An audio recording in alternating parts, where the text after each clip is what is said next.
สวัสดีครับเพื่อนๆทุกคนทุกท่านผมช่องลุงต่อคนเดียบยืนที่บ้านดอนศิลานะตำบลโพสีเงินอำเภอป่าแดดจังหวัดเชียงรายเห็นไหมนี่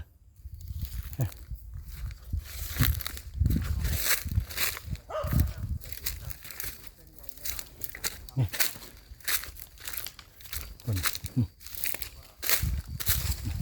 มีเพื่อนของพระอยู่นะเฮ้ยมีหมดเลย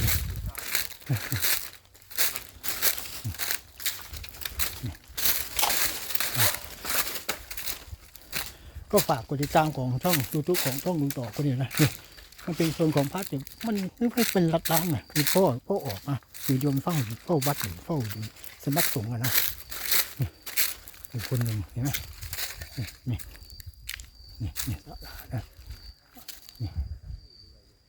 ฝากกดติดตามของช่องลุงต่อคนเดียวด้วยนะผมสวัสดีนะครับผม